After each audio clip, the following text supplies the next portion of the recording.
too simple. Something.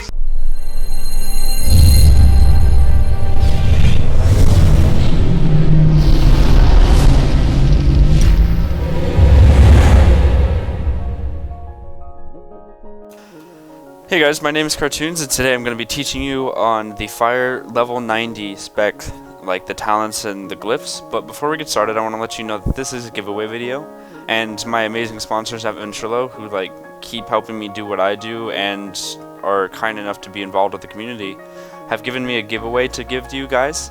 And what they're doing is they're giving me a free 3-month 10-slot server for you guys to use with you and yourself and 9 other people can be in a free Ventrilo server, and it is completely yours for 3 months. So I hope you guys do enter that contest. All you have to do to enter it is subscribe to my channel if you haven't already, and then leave a comment down below on this video. That's it. And I've left a little bit of information in the description for you guys, but let's go ahead and get started. Okay, so the reason I'm explaining the Fire Mage talents and glyphs and all that is because I get questions pretty much every day about, what is the best talents and glyphs for, level 90? Or what is it that you took this for over that? Or can you help me explain, or can you explain to me what this is and why it's better? So in this video I'm going to explain all the talents and glyphs that you need to know. This is my Fire spec anyways, and I can do a video over Fire or Frost and Arcane as well, but for my Fire spec, what I take for level 15 talents is the Scorch over Presence of Mind. Some people choose Presence of Mind over Scorch. They've been experimenting with it anyways, is that they take that because they like the instant polymorph or Ring of Frost with it, but I think Scorch is just too viable. It's your main DPS spell for Fire, so it's too important. And then for level 30, the reason I take Ice Barrier is because it's just such a high scaling absorb that without any kind of buffs or anything, it gives you 81,896 absorbing damage. That is a ton, but if I were to put on, say, Arcane Intellect, it goes up to 89,000. So any kind of scaling spell power will increase the Ice Barrier damage, or the Ice Barrier absorb, that is.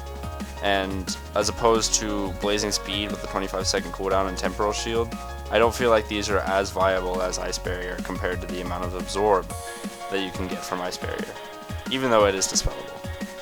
For my level 45 talent, I don't feel like Ice Ward's very reliable due to the fact that it's a frozen in place. That means it's a Frost Nova, as opposed to when you Ring of Frost somebody, that target is frozen. I feel like the Nova can be dispelled or broken pretty easily, and it's not hard to get past. As well as it being a 20-second cooldown, I just don't think it's as viable as Ring of Frost, so that's why I take Ring of Frost. Ring of Frost was buffed since Cataclysm, and I feel like it's a very good spell nowadays.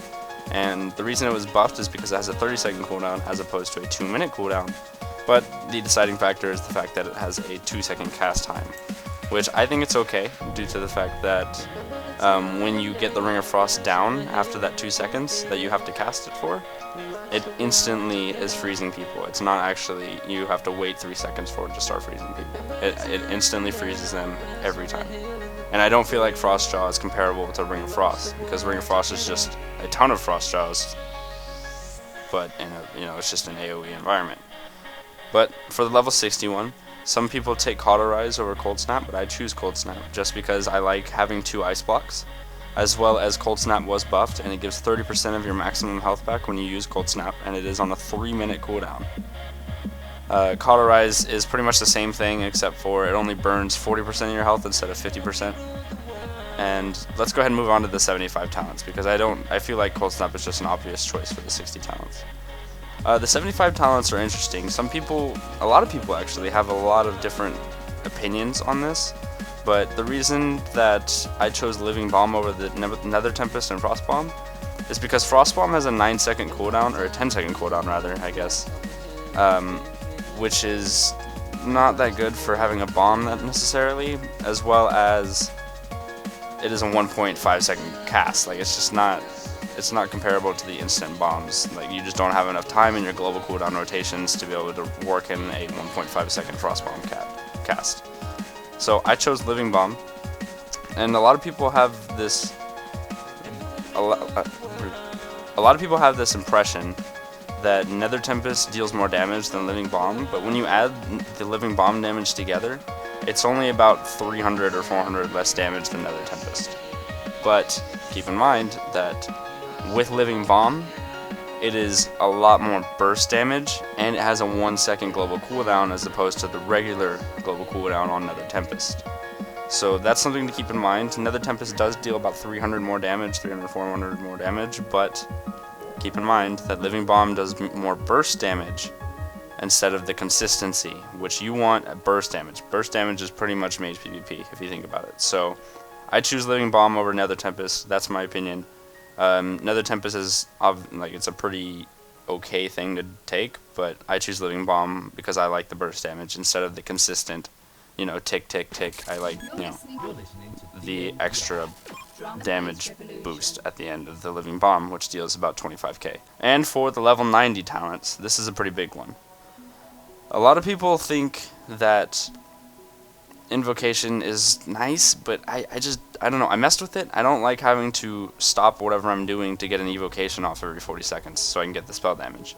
I don't think it's as viable. I mean, it only gives 25% increased spell damage as opposed to the Incanter's Ward that gives 30%. And you need to keep in mind that Evocation is primarily used for getting health back, and when you have the Glyph of Evocation, it only increases the amount of health you have at the end of the evocation if you were to finish the whole spell, as opposed to being able to cast an evocation and just get some health back right away. So that is kind of a nerf in my opinion. I don't feel like Invocation's very viable, and I feel like Incanter's Ward gives more health back with the Absorb, as well as it gives more spell power at the when the bubble is disabled, damaged through, popped, whatever you like to say. Okay, so with the glyphs, what they did is they removed the prime glyphs and left pretty much only major glyphs as being the only useful things to have in your glyph system. The minor glyphs are just cosmetic effects or boredom things or whatever, so it doesn't really matter about that. Don't even worry about it. But when it comes to the major glyphs, I'm going to go ahead and go over what I have and why I chose it. With the Glyph of Polymorph, it's a pretty obvious choice because when you sheep a target, you want all the dots to go off so the target can actually stay sheeped. That's just a pretty obvious choice because you would like your target to be CC'd when you use the spell, obviously. But with the Glyph of Evocation, I chose this one over a couple other glyphs because I felt like they buffed it back to 60% of your maximum health over 40 or 45 in Cataclysm. So I feel like that's pretty good to be able to have, especially since Evocation is a 2-minute cooldown now. So that's really nice to be able to have, and that's why I chose it.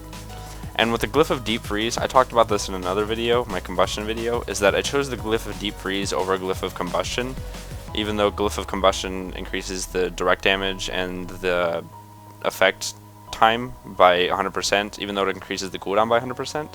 But I feel like the fact that Deep Freeze is not on a global cooldown is what is actually important, because when you Nova something, you pretty much want a Deep Freeze. You don't want to just have the Nova break and then you're screwed. You won't have a Nova for another time on waiting for your Frost Nova. So that's my opinion on why I chose Glyph of Deep Freeze over Combustion. I hope you guys did enjoy my opinion on the upcoming talents and glyphs for Fire Mage anyways, and I can do other specs as well, but Fire seems to be my primary goal right now. But hey guys, remember to enter the Ventrilo contest by leaving a comment down below and subscribing to my channel.